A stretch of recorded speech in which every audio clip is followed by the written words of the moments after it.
represent the people. The Congress represents, I mean, it's like, European soccer football. They've got 5 different patches on their uniform, but Congress doesn't have multiple patches. A number of them would have the Star of David, but let's not go there. Let's not go there. Will the Congress and financial organizations, Wall Street included, will they want the people to be free of debt? Will they do a pass on student debt, which is, I think, $2 trillion by now, maybe more? Will they want the shackles of debt to come off?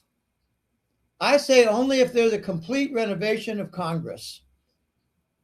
Okay, we're going to see some interesting rubber hitting the road when it comes to the Ripple bank license, because I think Ripple is going to represent the people.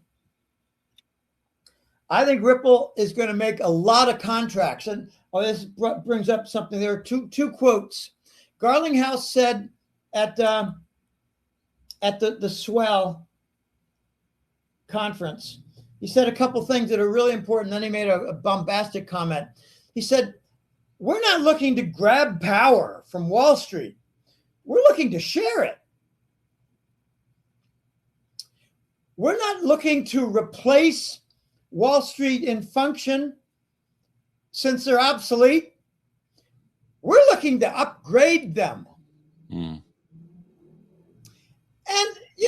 in front of a Bloomberg interviewer woman, shocked the shit out of her. He said, for the last 20 or 30 years, the big banks have done a really shitty job providing services to their clients. Mm-hmm. That got an ooh from the crowd. And that got a good 20 seconds of silence from the Bloomberg woman reporter. She probably was like, she didn't know what to say. What do I say now? Yeah. Okay. And anyway. he's not wrong. And I actually look at the banks as I don't think there's going to be people who are going to want to custody their own digital assets. I think the banks are still going to have a function in that respect, but I think banks are going to be converted from an institution that creates money to an institution that brings much more of a service sector economy where they house assets for people, but connect people who do have liquidity to those who need to borrow it. They're going to be an intermediary with utility type services. Right. Custodial wallet service. I think that's going to be very valuable. I have a number of clients who've done console calls with me say, Jim, I don't know how to do this wallet thing. I have a coin exchange account. Isn't that enough? And I said, it is enough, but it's a minimum. You got to be careful. They say, will one of these companies handle all that wallet stuff? I say, that's coming, and it's coming in a gigantic wave. A gigantic wave. Okay. There's one on the Ripple campus. Okay, let me just run through a few. Rail, that's now Ripple Prime. I think it's brokerage services. G Treasury, that connects to something like 30,000 corporate bond issuers. Evernorth, I don't know if you read their description, but it certainly looks like a venture capital firm under the Ripple roof. There are several more. There's something called EVM. See if I get this right. I think it's Ethereum Virtual Machine. That is like a bridge for all the developers, so they can develop applications with digital finance and operate within the Ripple and XRP ecosphere. There's another firm, I can't remember the name, and they are principal RLUSD stablecoin creators. Okay, I think you're thinking. Are you thinking of? I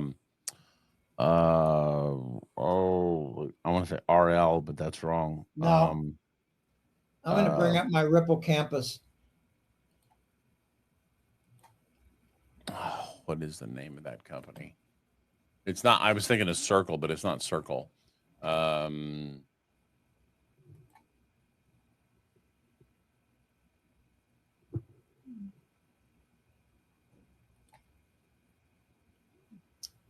gonna open it. I'll find it.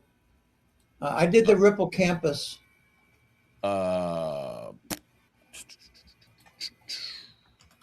See, there's BNY, SBI Holdings, MoonPay.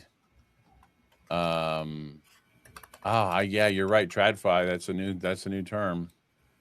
The company behind Ripple USD is Ripple. Key partners, including BNY, which is what is that? Rail. Rail. Rail is for stable coins. Oh, I got it backwards. I said Rail was for brokerage. It's Hidden Road. Hidden Road is for brokerage. Rail is for stable coins. Ethereum virtual machines, EVM sidechain is for application developers. G Treasury is for corporate bonds. Trident is for treasury management. That's going to be big. They're going to say to companies, you want to invest $1 million in XRP? We'll help you do that because we think it'll be worth 10 times more in several months. And the other one is SBI Holdings, which is a big financial firm in Japan. And they have emerged and evolved into a services liaison with the entire Japanese financial system. Ron, this is exciting. Evernorth is for venture capital. And what I want to see is a new addition to the campus. I think I'm going to have to make it bigger later because I think they're going to do an acquisition that will be an online lending firm. And they're going to take Bitcoin, Ethereum, and XRP as collateral, maybe a couple more like XLM. And, let's face it, there are a couple of other big winners there, like HBAR. Oh, there's a quote from Hoskinson of Cardano. Mm-hmm. There's a quote from Cardano. He said, I wanted to make Cardano pure with no connection, no involvement. I wanted to have it pure and completely independent from the traditional finance. And I failed. It's a bad strategy. Ripple got it right. Cardano CEO said Ripple got it right, becoming the bridge from traditional finance to digital finance.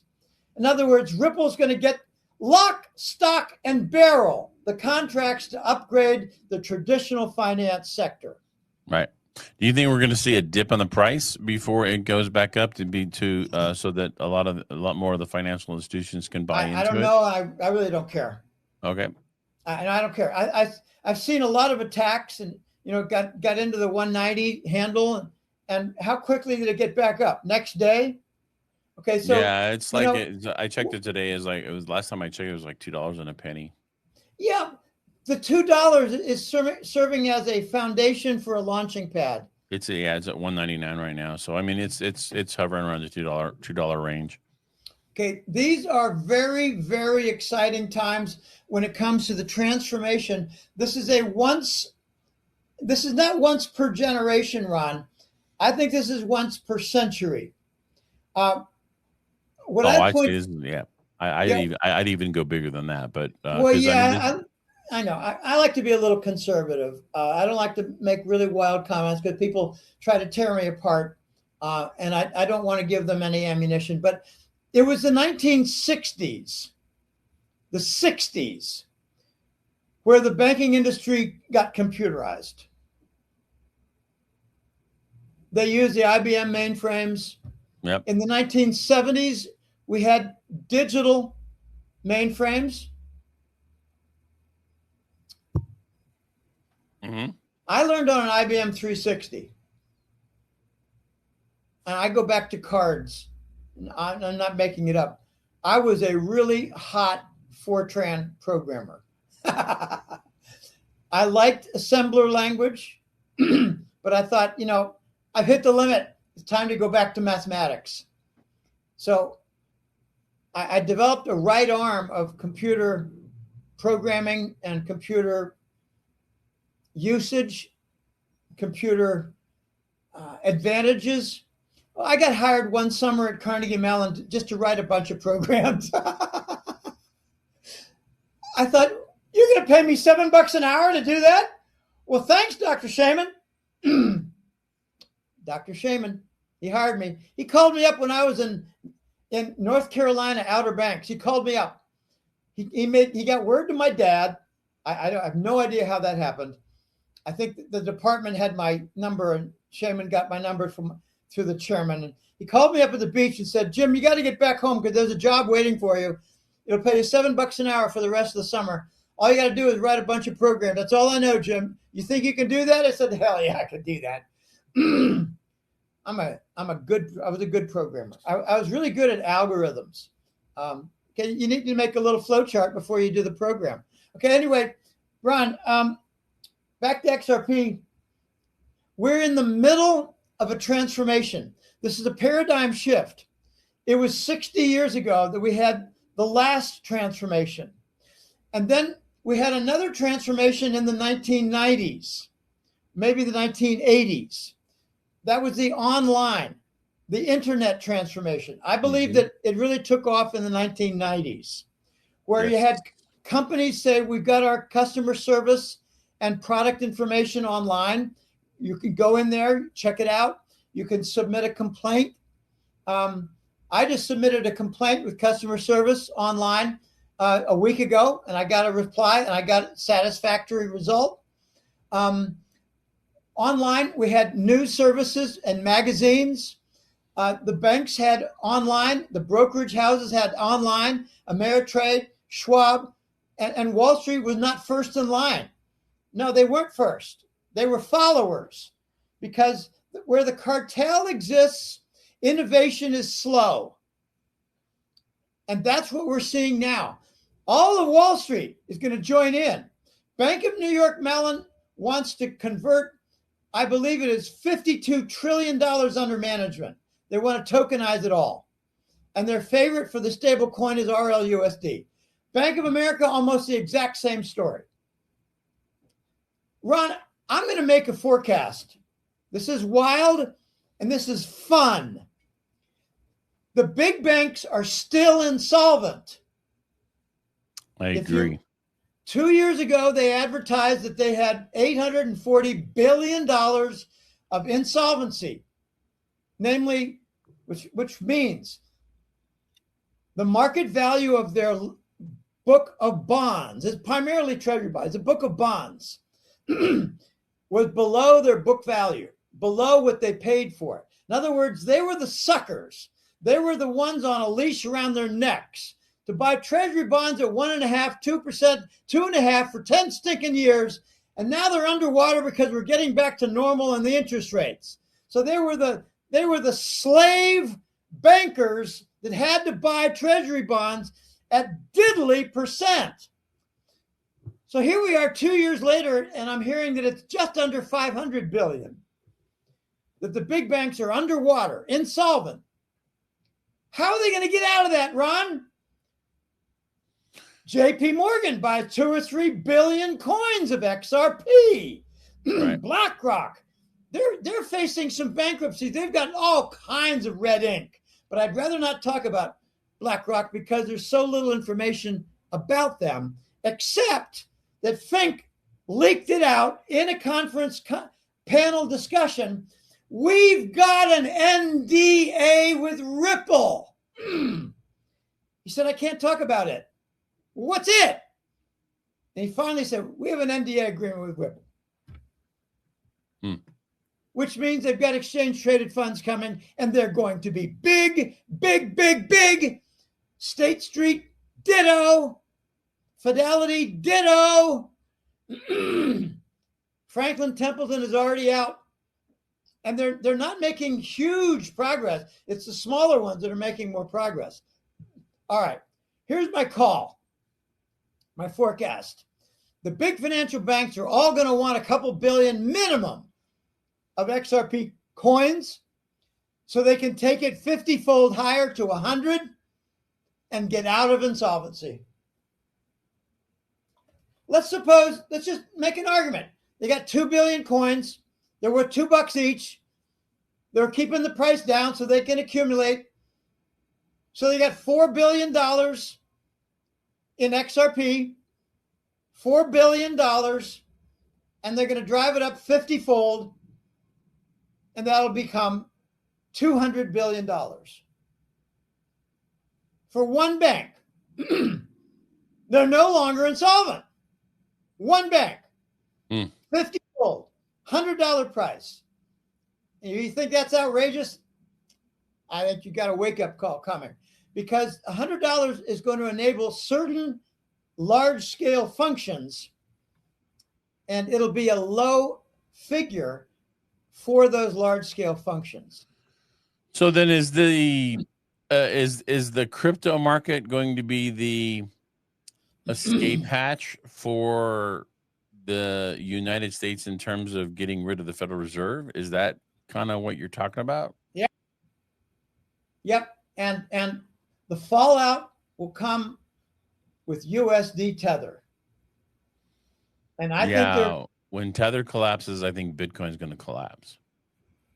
I think they're tied too closely for Tether to have problems and Bitcoin not.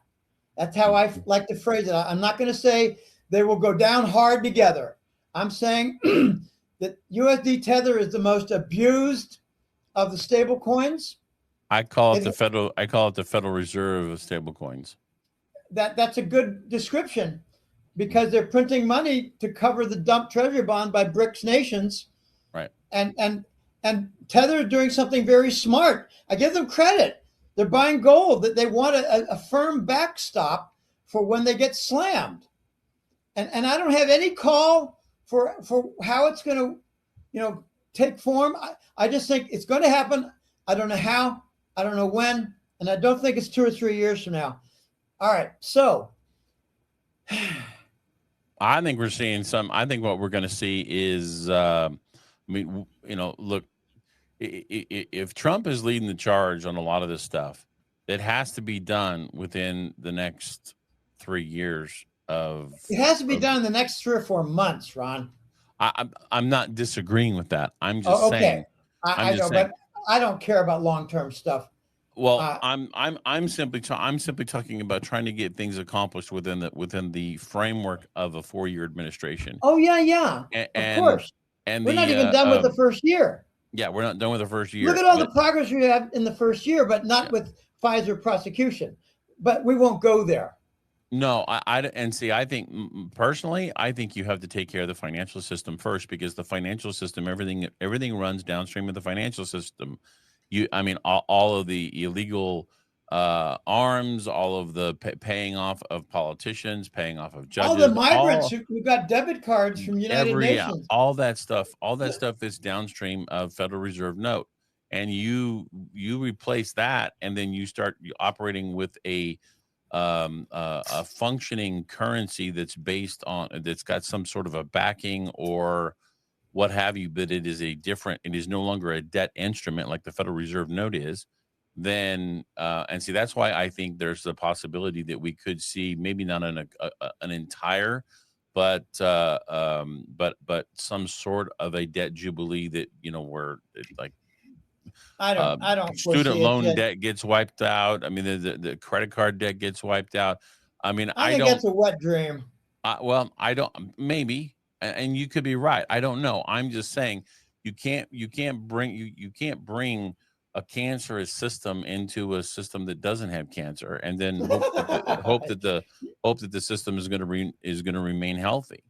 So, and all the debt is cancer. So that's a really good point about cancer. I like to think of the financial system as the foundation upon which all business operates, the entire economy operates, and we live and walk atop.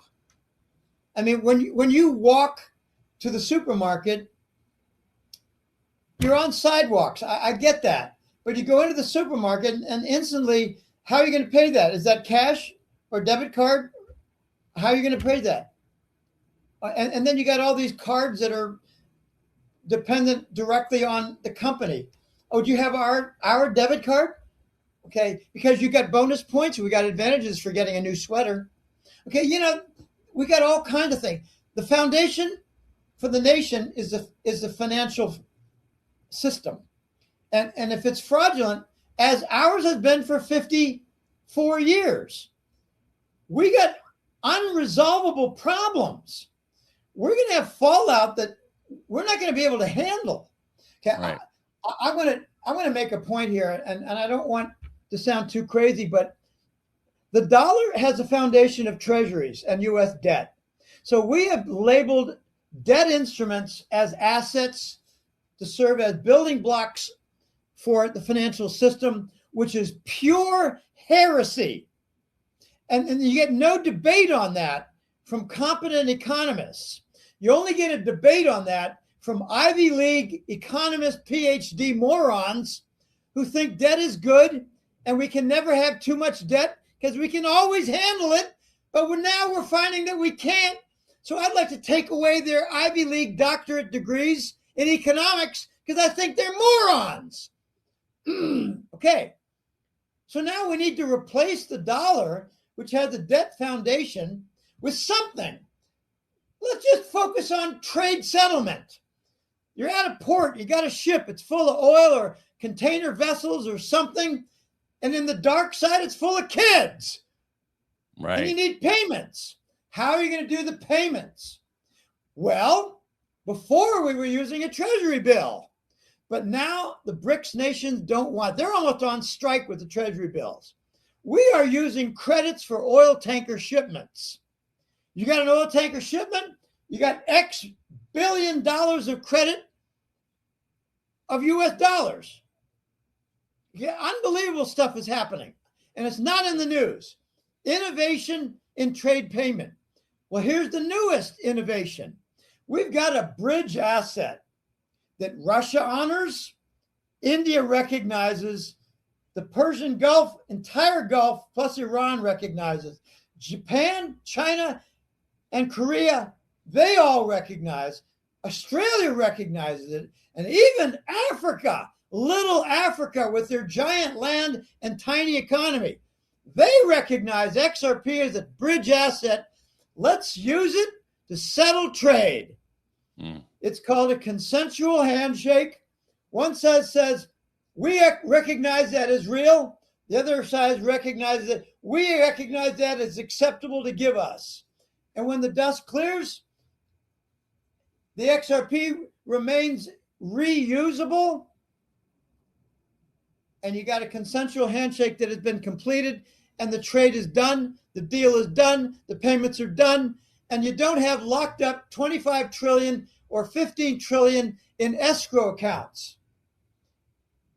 Where's the 25 trillion going to go? It might go to economic development, for God's sake. It might go into lending function because the big banks, they're not lending institutions no more. What about eliminated them. What about infrastructure programs to modernize the United States? As you look at the United States, and it's freaking deteriorating so rapidly, comparative to by design. What's that? By design. Yeah, by design, 100%. That's the narco president design.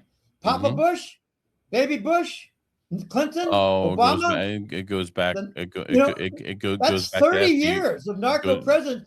We need a decade. We don't need 1 year. We don't need one term of Trump to fix this. We need a decade. We had 30 years of destruction. Look what happened during the lockdown. The Rockefellers had a destructive policy, inflation policy, supply chain wreckage policy, sabotage of refinery policy. Oh my gosh. And now you got Democrats who are defending the destruction. We need to continue with the destructive policy. Try that during your primary for re-election, you dirtbag. Okay, what the Democrat followers don't understand, and they're soon going to get a lesson in what's the word, civics or demographics. What the Democrats don't realize is they got a three-way partnership that creates a Democrat Party. It's the Marxists under Obama, it's the Satanists under the bankers, and it's the narcos under Langley. That is an axis made in hell. Amen to that. And that is what the Democrat Party is. And and some of the Republicans as well. Well, yeah, the rhinos. I know the rhinos are in there, and they're a problem, and they're going to continue to be a problem. What I want to see happen in the next few months is prosecution against Ilhan Omar, the Somalian representative from Minnesota. I want to see her prosecuted for immigration fraud, for campaign fraud, and booted out of the Congress and booted out of the country. I think that's coming. I think it's coming. They started by removing her entire constituency. I keep hearing 80,000 Somalis are going to be deported in a mass exercise. Okay, beautiful, beautiful. By the way, I got to point this out. In my 8th grade class, we were little devils, I was a real problem child. During lunch in my 8th grade class, we raided the principal's office. We did it a couple times. We wanted to find out what you got in there, Sister Malia. Well, we found a book of student records, and it was class by class. And in our 8th grade, we got to see who had the highest IQ in our 8th grade class with 55 kids. 8th grade, half girls, half boys. 8th grade, IQs. Robert Conway, you're up there. Adele Hyman, you're up there. Jim Willie, you're up there. I mean, like 130, give or take. Okay. Mm-hmm. we couldn't pass it up, Ron. Who's on the bottom? We couldn't pass it up. I'm not going to say their last name. You weren't there. Oh no. I was at the top. We were in top 3. Okay. Me, Robert, and Adele. I had a crush on Adele. Her father really wrecked that. Anyway, we wanted to see who the bottom was and what was it. 82. Okay, 82 is rock bottom for IQ. Wow. And by the way, that's barely functional, man. That is what is the average in North Africa. Mm-hmm. That is what's average in the Caribbean. Okay, average. Jamaica. Okay, average. Give them a difficult problem in algebra and forget about it. Okay, here's where I'm leading, Ron. I just read an article where an international group that did analysis of various nations, demographics, etc. Small business percentage, industry percentage, broken family percentage, adoptions, and all these different things. Somalia, average IQ 68. That makes sense. It's almost insufficient to wipe your own ass. It's certainly not. 80,000 of them in Minnesota. So what do they do? Well, you saw they Trump. know corruption. Trump. Go ahead. You saw Trump call them garbage. Yeah. Yeah, he literally called them garbage and said that they don't do anything. All they do is just sit there and drain society. They literally like 85% of them are on welfare. They defrauded the food programs, the elderly programs, and something else. And it was an $8.6 billion fraud. And now it's coming out that they defrauded Social Security by another $1 billion. And this is going to take down Governor Walz of Minnesota. I'm sure. It's just a matter of time. I'm sure you saw the Somali or the gal that got baited by the Somali people at Cinnabon. Yes, no. No, I don't follow. Okay, so this is actually kind of funny. So this gal, she was a white gal. She was working at Cinnabon, and one of the Somalis baited her and said something about you think dressing the way that you do is somehow like sexual or like sexually improves your appearance or something like that. I mean, she was wearing long sleeves and a freaking a uniform at Cinnabon, right? And she basically gave him a double barrel middle finger and said, "I'm racist," and called him threw out an N-bomb, and was shortly fired thereafter. But then somebody went out and set up a GoFundMe page for her with a target goal of 109,010 cents, $109,010, something like that. $109,010 was the goal. Was that figure significant for some reason? Yes, it is, because apparently 109 to 110 is allegedly the times that a certain group of individuals has been excommunicated out of certain individual countries over the past several centuries. That's wonderful. I got another thing that's related to the Somalis. There was a guy who made a video, and he said, "I'm working. I don't want to mention my company, but I'm working in a warehouse. It's a big company. We got a lot of trucks. We got a lot of forklifts, and we got a lot of Somalis here who are working." He said they don't bother to use the sanitary facilities, the men's room and the women's room. They just shit on a sidewalk outside because it's convenient. Mm-hmm. Kind of sounds like San Francisco. Yeah, I don't know how many Somalis they have. I no, believe, it's not about Somalis. I'm talking about how they just general. Yeah, the homeless. Yeah. Mm-hmm. Well, I studied IQ and just intelligence levels across the various countries, and the biggest drop has been in Germany in the last 10 years. But Western Europe has rather high IQ internationally. England and Western Europe. Eastern Europe does not. Ukraine, Bulgaria, Romania does not. Croatia, old Yugoslavia does not.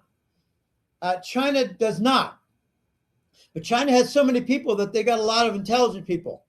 Just go figure. I got to say something about India. They're the largest country now in population. They've overtaken China. China. Yeah, about I think it's like 300,000 or 400,000 people. That's all the difference. Well, that's negligible. I'm sorry, maybe millions, because I think I want to say India is like 1.1 billion.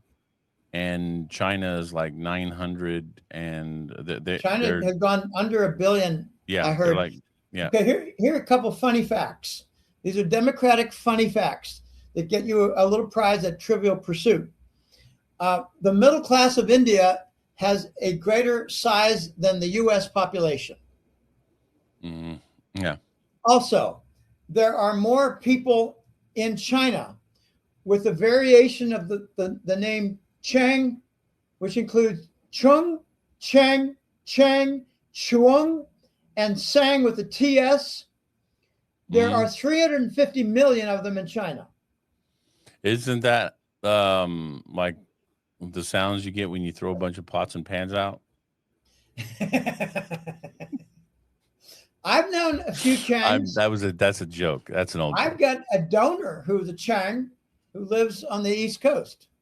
And he's a really smart guy. He works for a big bank. I know some highly intelligent. Well, I know some highly. We're getting off the track here.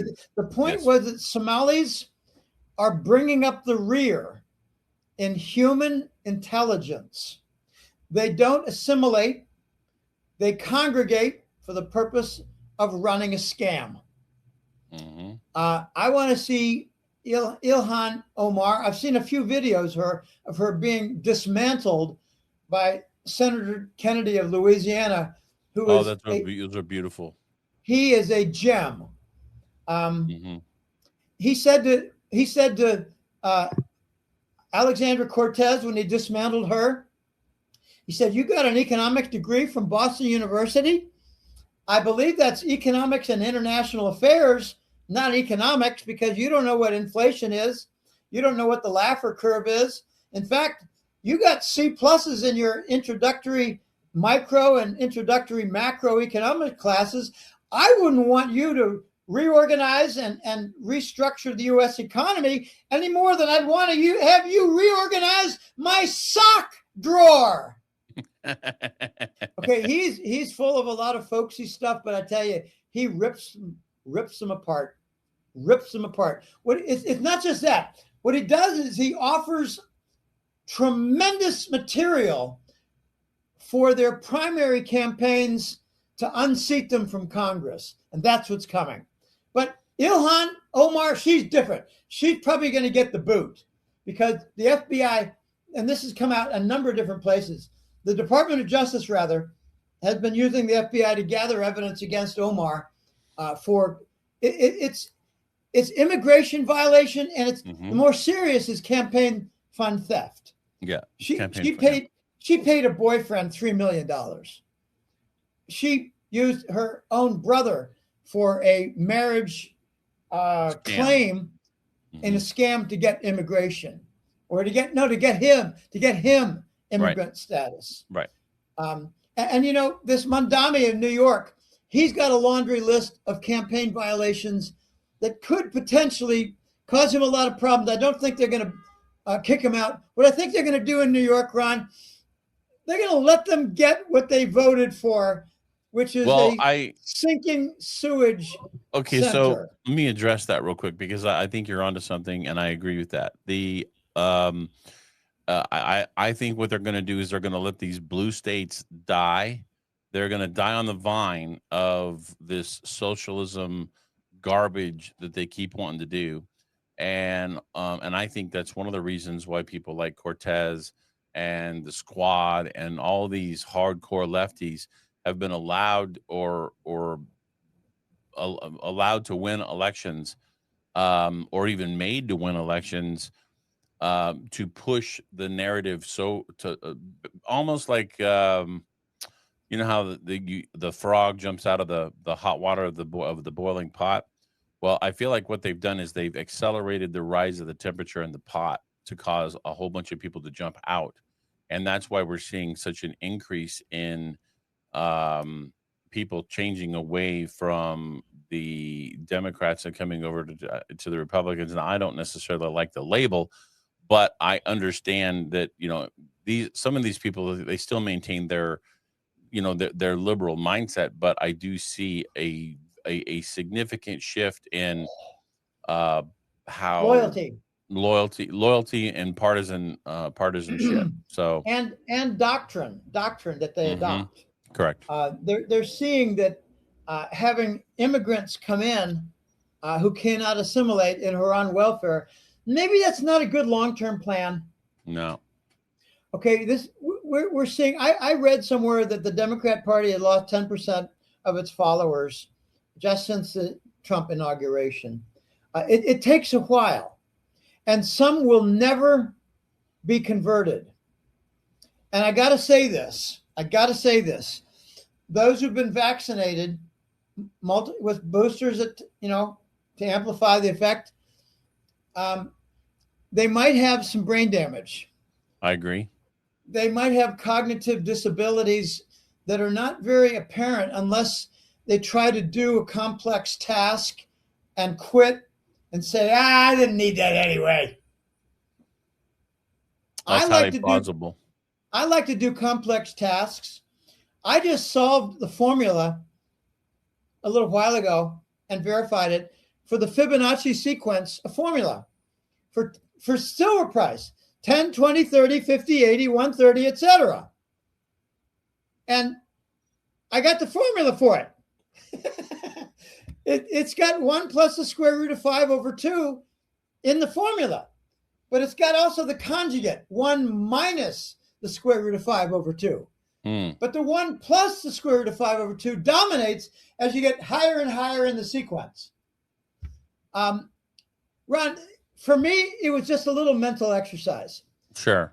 And I decided 3 years ago, I'm going to write a math book because I've already got about 15 or 20 chapters from interesting little math problems. You know, if I had to name it right now, I'd call it Cool Math Problems with Jim Willie. cool math problems.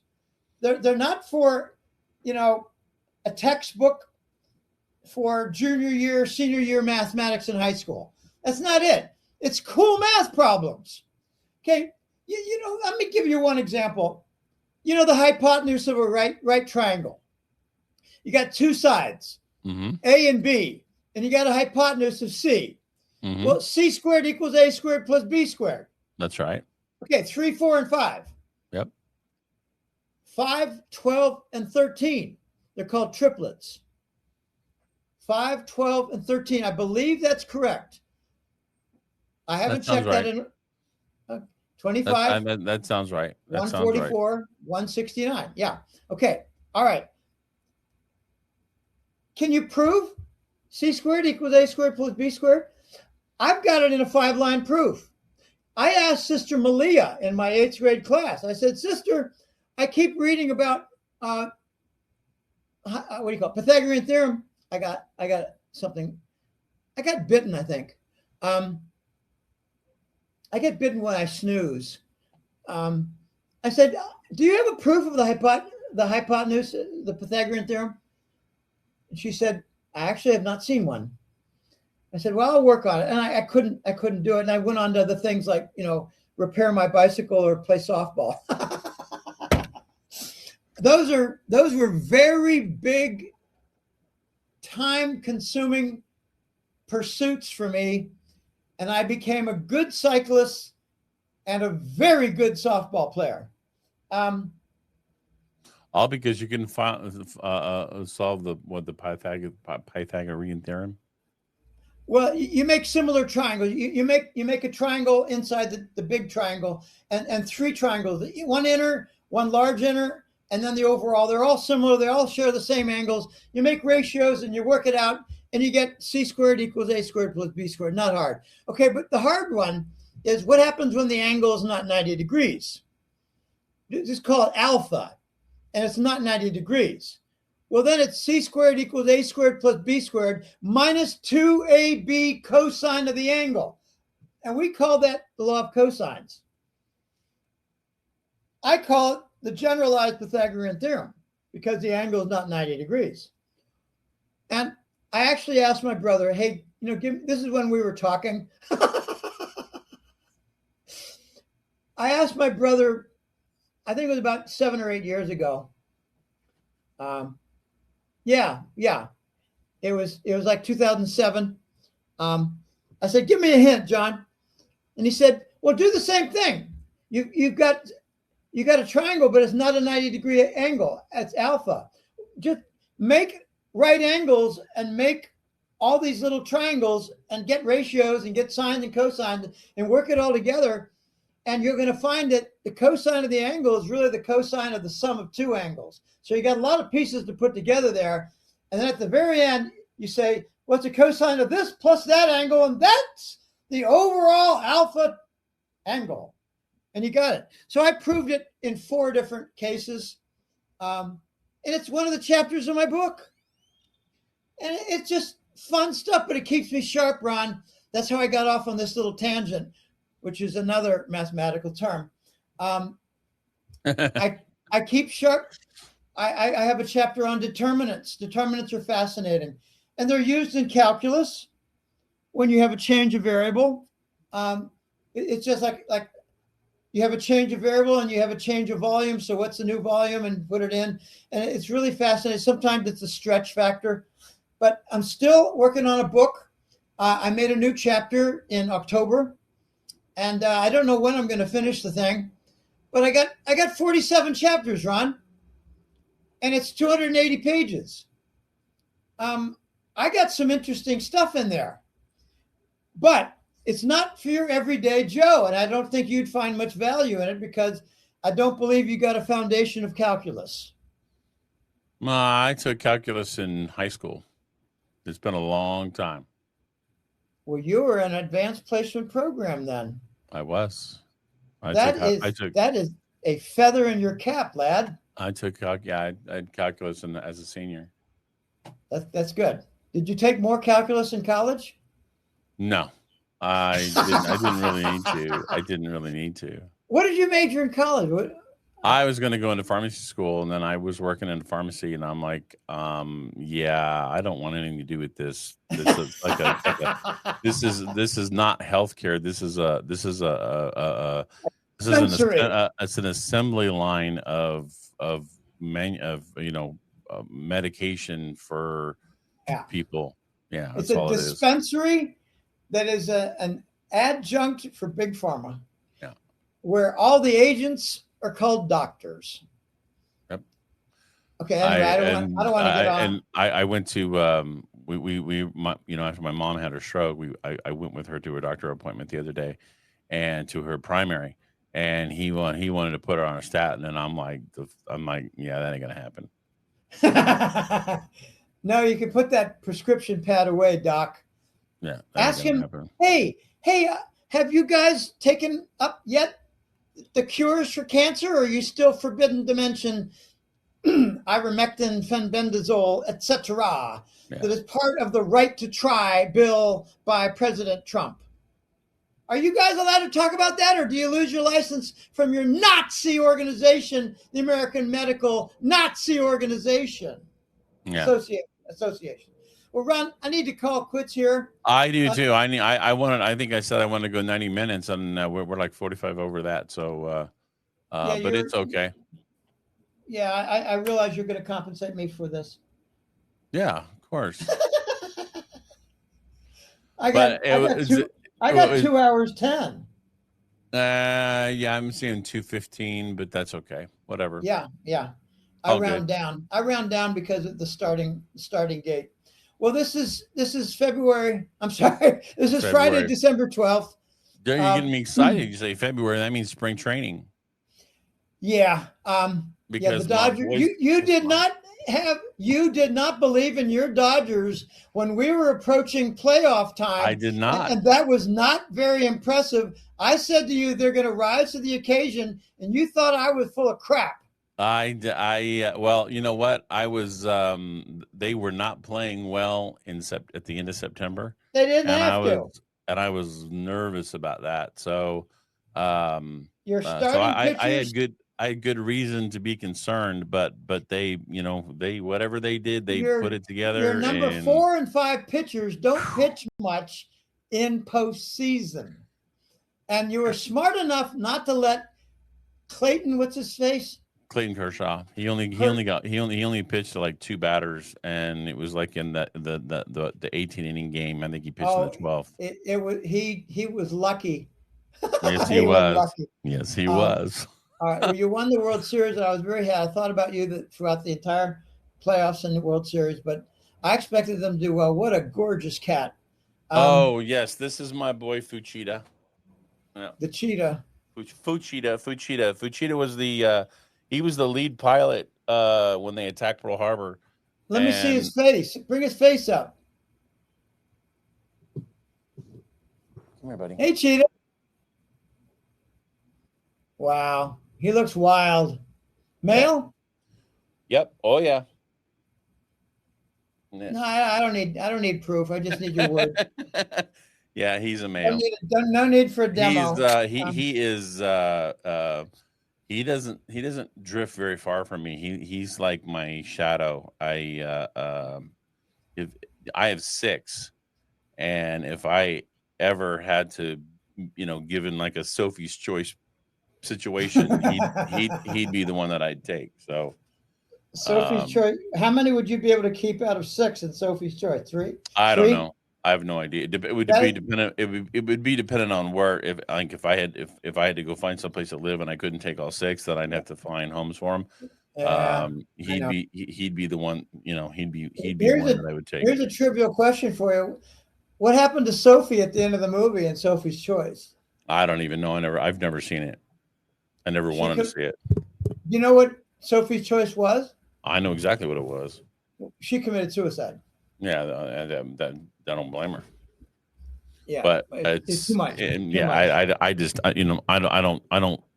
don't trust any of that bullshit. It's not real history, and it's propaganda to push a narrative that I don't believe. So I don't even understand. And I've got some evidence from The Voice, who was German, to back that up. But Yeah. that's for Anyway, another day. another That's day, another day, another time. Yes, sir. All Good right. to Thanks see for you. having Good me to you, on. sir. Yeah, and Merry Christmas to you. Are you have any teams you're pulling for in the NFL or the college football playoff? I don't have a favorite in the NFL, but my Ohio State Buckeyes got God, I outcoached. don't even. I forgot that I even Outcoached. mentioned that. Ugh. Outcoached. Indiana outcoached them. We showed that we have a Neanderthal offensive coordinator that needs to up his game if we're going to go anywhere in the postseason playoffs, which I think they will do.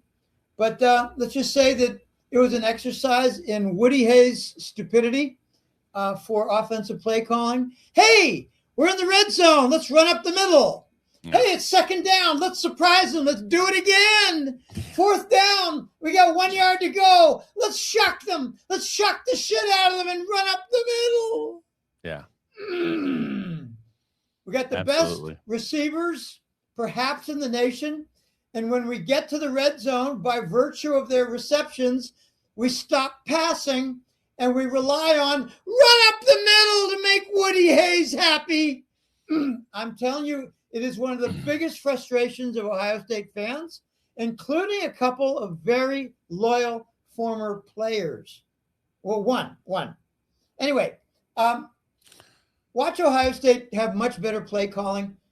They didn't have to win, so they didn't win. Indiana had a bone to pick. They had motive. They didn't think that they got respect, but Indiana was labeled as not having a serious opponent a lot more than Ohio State was labeled in the same manner. They won in Ohio State, did they not?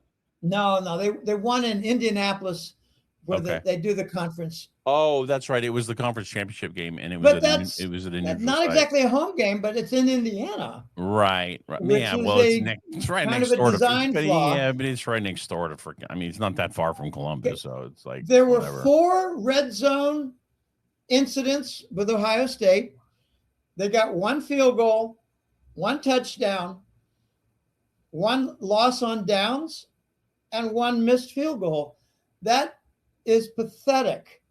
My attitude is, if you're in the red zone, first down, you do a play action because it's probably going to think that you're so stupid as to run the ball up the middle, which they often do.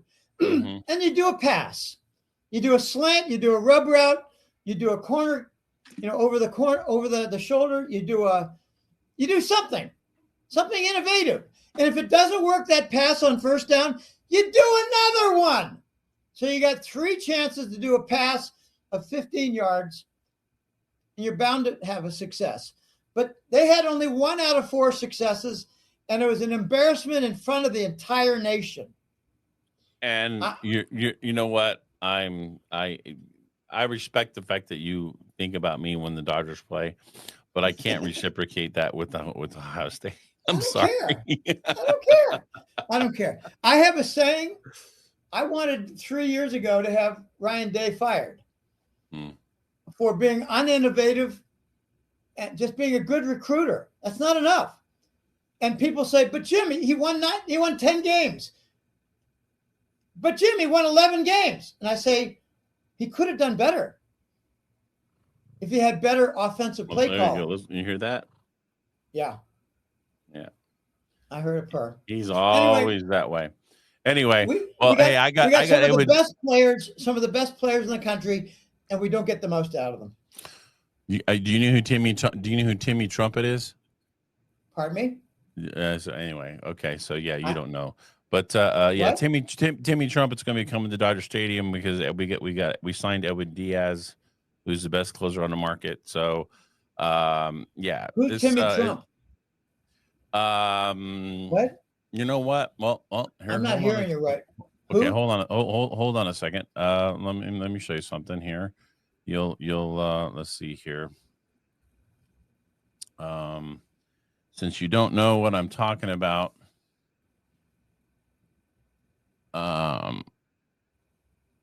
okay, let's see. Let me find one that is I'll find one that is not long. This is only 50 seconds long, so it will it'll be short. I have no idea where you're going.